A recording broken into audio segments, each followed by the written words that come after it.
Welcome to Narratives and Nightcaps. In today's mini episode, we're talking about a specific genre, either our recent reads in that genre, some recommendations, or authors.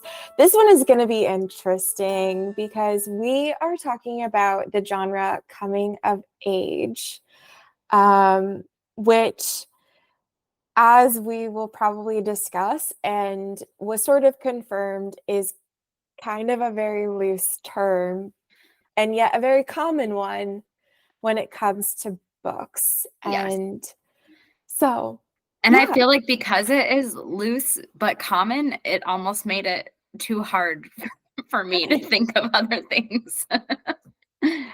But too hard and too easy at the same time. Right.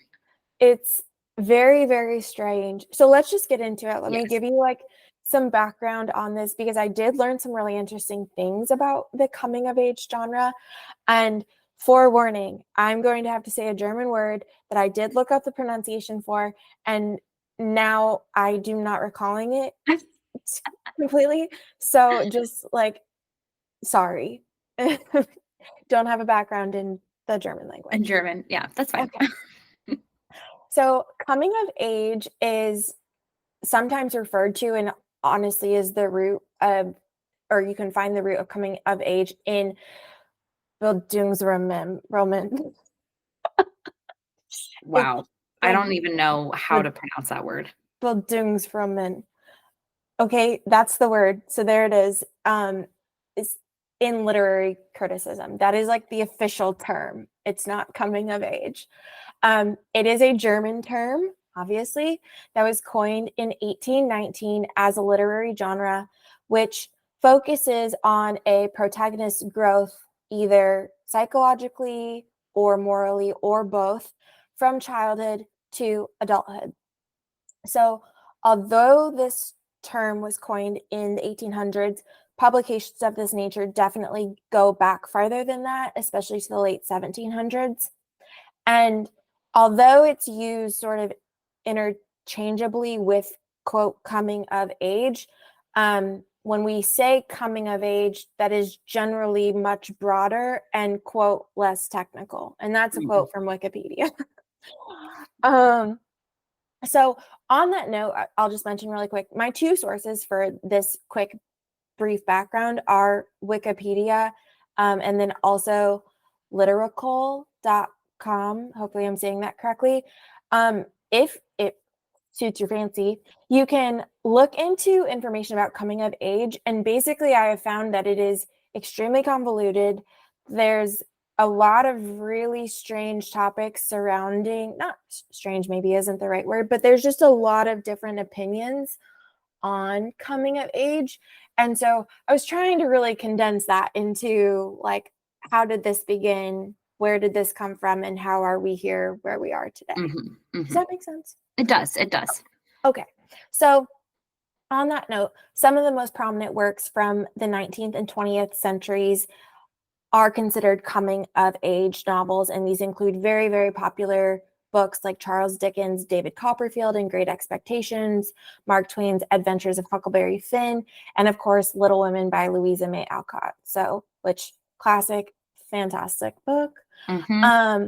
Obviously, this genre has continued and is certainly in present day books, but many coming of age, air quotes, my quotes, novels fall into other genres and subgenres as well. So it's not generally just one genre of coming of age where you're now following this teen or tween into adulthood. There are many other elements that are involved in that. So as I've kind of alluded to and said, there's generally quite a bit of debate around this genre, including how it's evolved over the centuries, even the origins. Some of this has to do with the various meanings of Bildung, that part of the Bildungsroman in German. So that part of the word, because interpretations include formation, initiation, education, and building. So this one part of the word can be interpreted in multiple different ways, which is where some of the debate comes from, is that it's not just one thing. To me, all of those read as growth, though. You know what I mean? Like, I feel like all 4 of those categories making up that small piece of the word, it reads growth. It You're does. you're building, you're educating, you're forming new thoughts, you're initiating new ideas, you're creating new actions. I Growth. agree. And then I think the question is like, well, can you really say that growth only happens in a specific age group? And the answer is no. No. But um but that said, it was like when this was initially formed as a genre, they tried to narrow it down to a group. And I think we have evolved culturally to say that's not the case. Mhm. So, that said, the age group and the range of ages for protagonists is also debated and has changed a lot over centuries or has been argued as because coming of age is often assumed as like this quest for quote adult identity, and people, I think even today, like people largely say, oh, okay, well, yeah, you do that in these formative years and then you figure that out. And it's like, well, you never really figure it out. Actually, we're like constantly growing, and you can really have a coming of age at any point, and that can be related to different things. So a lot of that is because there are different areas of identity development, and they don't all happen in your teen or tween years. They can happen at different points. So you kind of have like identity development around social class, around race, around national identity, and a whole host of other things. Um, Often the story of the protagonist is formed or starts with quote social obligations and expectations. So all of that said, like again, that can happen at any age. Like Mhm. you're going to have some of that as a tween, teen, and that is forming and building and growing into adulthood. But then you're probably going to have something else that happens because you're going to have some other social obligation or Right. expectation at a different age. And it's like, how do you grow and form through all of that? And then it's going to happen again Mm. another decade later. Right. It makes me think a lot about two things. One is relevant to me. One is not necessarily, but I feel like it's a lot going on with the world. But like, one, motherhood, like you becoming a parent for the first time, whether that's you're carrying the child or you're given a child out of some opportunity, whether it's adoption or whatever the case may be. I feel like that is a huge coming of age sequence that happens, and that can happen at any age. You can really be a parent at 16, or you can be a parent at 50 for the first time. It very much ranges. And then I think a lot of the conversations about like mental health, I feel like that's been a huge coming of age, especially in older generations where that was an extremely taboo topic to think about or discuss when they were in their youth. And they've kind of come to terms with what that means and maybe how they grew up and how they can treat other people going through those types of processes. But I feel like that's happening with older generations having maybe more respect and more leniency toward younger generations because they didn't understand it at the time. And now that they're older, much older, they do. It really is. I think, what did you say when we read A Likely Story? You're like, it's like a coming to life rather Yeah. than a Yes. coming to age. I feel like that's what you said. Um, and it is. And then it's also, I mean, this sort of tells me though that whenever you say coming of age, everyone's going to have a different interpretation of what that means and Hmm. what they are picturing, even if they aren't saying it out loud, they are probably envisioning something different from what you are envisioning. And it means that either depending on what your definition of coming of age is, you either think a lot of books fall under that category or a Hmm. lot don't. Right. Just, and I feel like there could be a major generational discrepancy with that. Hmm.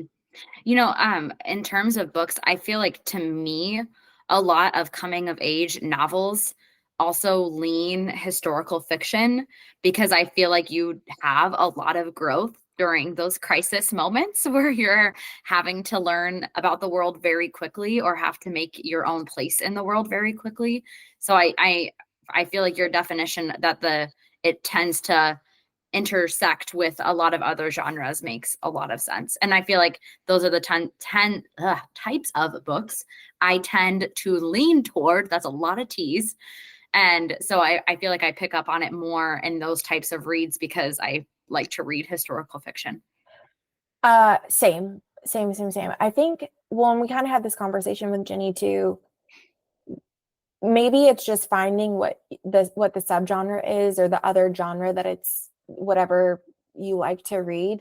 But I feel like on some level we all relate to a coming of age story or Mhm. like them in some way, shape, or form because there there's obviously growth, and that's like the story structure is you've Mhm. got it like point A to point B, and the coming of age is just a natural progression for that to happen. Yes. So, Yes. all right, let's hear your books. Okay. Well, so I also did include Little Women mostly because I wanted to give the movie a shout out Oh, because it's wait, so which good. version? I Oh, haven't read okay. it. But that's not my first one. My first one is a podcast book that we did last season, Such a Fun Age, which literally has age in the title. And that's by Kylie Reed. And so I said, yes, we did read this on the last season, but it's one that I have found that I actually recommend and lend out a lot because it's kind of a book that's more of a slow burn. And I really like the character development that comes out of it because it's just layering on top of like, oh my gosh, this person knows this person and they're connected in this way. And you just get a lot of backstory of it too. And it's really about finding one's identity and adulthood, which like classic coming of age. But it follows Amira, who's our protagonist, and she's a young Black woman in Pennsylvania, and she is babysitting. I would almost say nannying, but she doesn't give it that title, so I won't either, for a white family. And while she's doing this, she's put into a very misread and highly racist situation where the events that follow that situation unfold, coming to terms with race, privilege, and like I mentioned, this odd linkage between characters who, despite their best intentions, really only put Amira in kind of a more awkward situation that she has to learn and grow from. So I really liked Such a Fun Age. I can't remember what our like final reviews were, but I know we had fun reading it last podcast or last season. I mean, I want to say both of us gave it 4 or 5 stars. Mm-hmm. That this by definition, it does fit so well into the genre. But what I like about it is that, again, it's not following someone that's a tween or teen. Like Great. Amira is a An little adult. bit, yeah, she's an Yeah. adult, and it is still for sure a coming of age story. I would highly recommend it for so many reasons. We Oh both yeah. really, really did enjoy reading it. And I love the title because it's just so sarcastic. Yes. And like you said, I mean, she really is an adult. Like I think one of the situations that she encounters is that she's over the age of 25. So she has to find a job with benefits to then help her get benefits since she's off her parents' health care or off of Yep. her parents' insurance, which I think was a very real situation for a lot of us not that long Yeah. ago. Yeah. And it's, well, one, race is a huge thing with Amira's story too, but then Mhm. we also talked about it a lot with that age in general, your early to mid 20s, really up to like your 30s, or then I think even now with like our generation, this is expanding into like our early and mid 30s too, is a huge growing period, and so many things change, and you're Mhm. confronting so many different obstacles and challenges and growing and building through all of those. And that to me, Such a Fun Age is a very real depiction of a coming of age story today. So Yes. if you're our age reading that story, a lot of it is very relatable. Yes, agree 100%. Okay, my second choice, as I mentioned, I'm going to bring up Little Women. I know it was part of the definition because it's so true. Like, this is the most, I think, classically, romantically depicted coming of age story, even though, like, low key, pretty not that romantic at all and sad. It's pretty sad. Yeah. This is like, So, oh, sorry, you can continue, but this is like one of my favorite books and Yes. movies. Yes, agree. So I said, I believe at this point in life, most people would know what the story is by now, but it's the story of four sisters, Meg, Jo, Beth, and Amy, who are learning to grow and make do with what they have during the American Civil War. A lot of that looks very different than the modern woman. They all had to be like married by what, 16 probably. And they went to balls and their dads were dying because it was the wartime. And so very, very different upbringing than what we are used to now. But I think this, I mean, it was in the definition, but it's literally like the classic depiction of how to learn and grow with very difficult times. I would also say, again, this is one that kind of intersects with that historical fiction because it's a Civil War era novel. So Louisa May Alcott, everybody, she knew what she was doing. And then the 2019 depiction of the movie, fantastic. It's Fantastic. so good. Oh, it is so good. So, So well done. Love I the know. cast. Are you okay? Yes, hold on. Okay. Okay, so it is like historical fiction today, but think of it that when it was published, I mean, it was essentially just a coming of age book. True. True. Like it wasn't, it didn't have the historical fiction element that it does. It No. was like a true coming of age story. Yes. It was like, here, teenage girls, read a book about the teenage girls that you can relate to. See what they're doing, you do the same, but don't die. Like, Yeah. which sister was it? Was it Meg? No. No, Oh, was it Beth? I think it's Beth. I think it's Beth. One of them very sickly. I don't remember which one. And that's not a spoiler. This book has been out for 2 centuries. centuries at this point, a couple Yeah. centuries now. Not a spoiler. Okay. Not a spoiler. And then my last one. So this is kind of a little bit of a rewind too. I'm choosing the Hunger Games series. It leans a little fantasy. It leans very dystopian, but I think I feel like there's some elements that could be fantastical in a way. Sure. Okay. Sure. I said this is a series that I read back in high school, if not earlier. I can't remember exactly when it came out. And it's dystopian, but it does technically cover the coming of age target. And for anyone who doesn't know, which I would think most people know, the Hunger Games by now, you basically are fighting for your life as a representative of your district against other essentially children or young adults, and you really have to learn how to survive and make your way through the world. And this particular series follows Katniss, the protagonist, as she learns the reality of being not only a tribute to the game, but then also, spoiler, a survivor and what that looks like. Spoiler, it's been 20 years. Should we put that in the podcast notes? Like, warning, we may spoil Little Women, Little Women in the Hunger Games. We're spoiling books that have been out for a while. If you, definitely the Hunger Games for sure. And like you said, there's always like other genres involved with this. I mean, every single coming of age book I looked at had multiple genres listed. Like it wasn't, Little Women might be the only one that when it was published, it was just truly coming of age. Yes. The Hunger Games. Okay. One, I love that. I haven't read the newest one. I don't know if you have yet. No, like prequel. I haven't.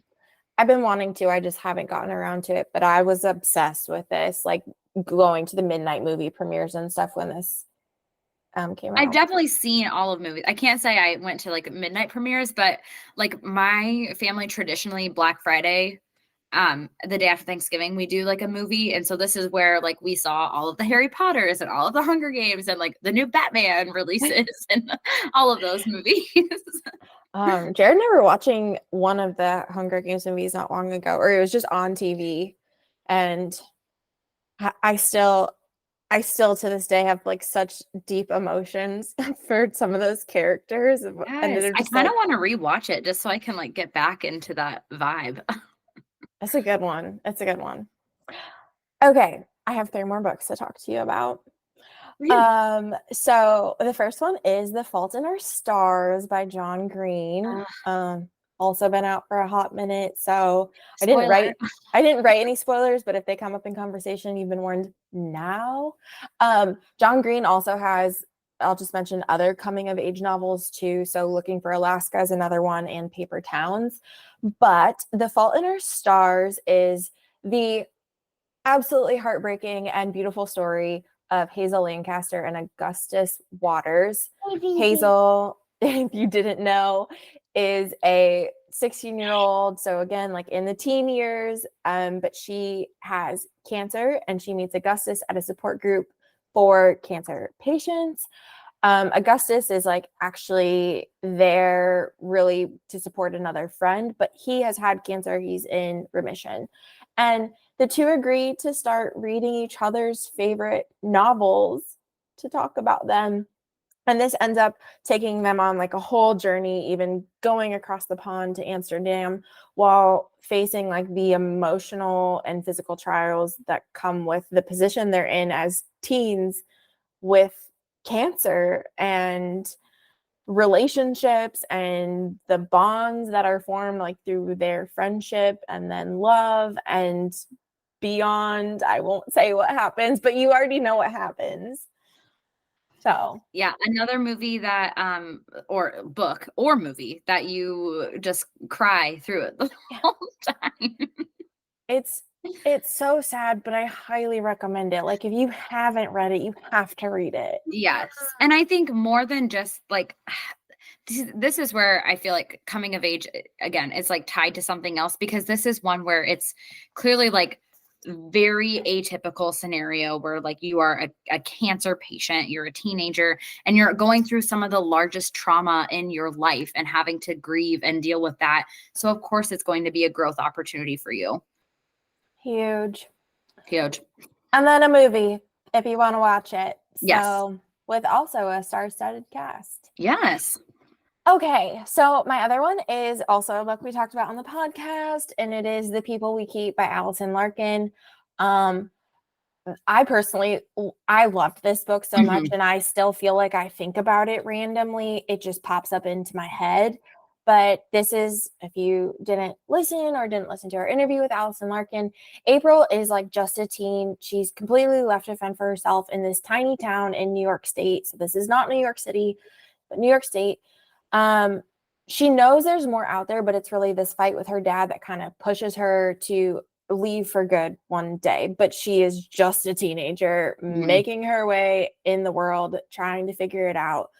And so she does. She like makes different stops, meets different people. All along the way, she's writing and then eventually singing these songs that she's written about people and her experiences. This is, to me, it's such a real, raw, honest story about what the coming of age journey looks like for someone in that position, but it's also like the found family and finding yourself and choosing your path and choosing who you want to be and what you want to be. And I would definitely recommend this book. Yes, I recommend it as well. And this is one I know like when we did the recording of our review for this, we kept like having to remind ourselves, how old is she? Because Yes. she's dealing with such adult scenarios and situations that you're like, oh my gosh, why is she making the dumbest choice ever? Oh, it's because she's 16 when she's doing it. But she's forced into that position of having to think and act like an adult because she has no one but herself to fend for. It is such a well done story. Mm-hmm. Truly, truly, And truly, we truly. loved talking to Allie. Yeah. Like she is And amazing. Allie is absolutely incredible. And if you don't follow her on social media, well, she's also got a really great dog, but she's just such a supporter of creators. Mm-hmm. And she's got some truly wonderful advice for anybody that also wants to be in a creative space. So please check her out. Yes. And Also, I love being like on a first name basis with a fantastic. I mean, all of our authors are fantastic, but like a fantastic author being like, oh yeah, my girl Allie, I know. Literally all of them, I fangirl Yes. hard over every single one of them. Yes. Okay, my last one is One Day by David Nichols. This is also a movie and a Netflix series, which I will get to in just a second. But This is one of all of these. I have not read it. I have have you not seen read this. it? I have not seen it. I have done Okay, nothing. Megan. Oh my gosh. Prepare for your life to change when you do. Okay, I will leave the spoilers out. I will leave them, even though this has also been out for a long time. People know what happens. It's fine. Okay. So this is a story of Dexter and Emma. They spend the night together on July 15th in the late 1980s, and which is the evening of their graduation from university. So I will also say, like, this is a huge coming of age story, but it spans like decades. Mm, So it starts, they're in like their early 20s. Well, although this is based like over in Europe. So maybe it's a university is different over there. yeah, I but don't I know. don't. Whatever. Either way, they're young. And then it literally covers decades of their friendship, other relationships they have with other people, the deeper feelings that they have for one another. I mean, like parental relationships, jobs, careers, over 20 years, always, but we're always getting a glimpse at what their life is like on July 15th. So that initial day that they met. Mm. Um, okay, I literally wrote in all caps, I wrote this book. Um, you will not forget it when you read it. You will probably cry. It is, to me, it's like such this romantic but also realistic portrayal of how life's evolve and just not taking a single day or person or anything for granted, and like the importance of those people that you like truly love, just like your other person in the world or your other people in the world. It is, I'll like cry talking about it. It is it is it is so good.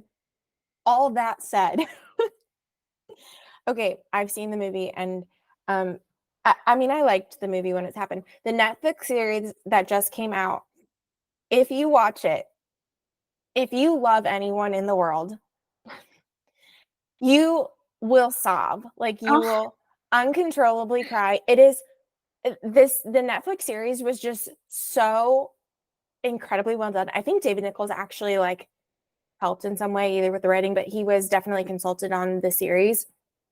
It is so good. You will be absolutely hooked. The acting is incredible. The story is like very, very true to the book. It is so good. I sobbed so hard though that when I finished it, like I finished it late at night and in bed, and I was sobbing so hard that I was like shaking the bed and waking Jared up because I could not stop crying.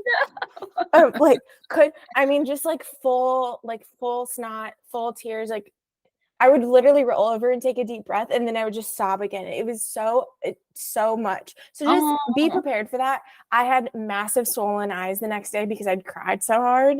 Um, but that said, you should read it. I should. Do you own it? Can I borrow it? I do own it. So yeah, you can borrow it. And It I is will give it back. I return books. You know me. you do. And well, I have a bunch of your books too. I also return books, but I yes, it is. Oh, it's so good. And then you have to watch the Netflix series and we can talk about it. So Yes. um okay. Yay. That, Yay. so that's coming of age. Maybe you learned something, maybe you have a book recommendation. That's all good and fun. Next month's mini ep is one I've been looking forward to for so long. I don't even know what I'm going to talk about. It's probably going to be like 2 hours long, so we should plan accordingly. Yes. Because we're going to be talking about fantasy. Your section is going to be like this Mine's big. gonna be like, I've read Harry Harry Potter. Potter. Because everybody did. And I read Twilight. I read Twilight. Is that a fantasy? Kind of?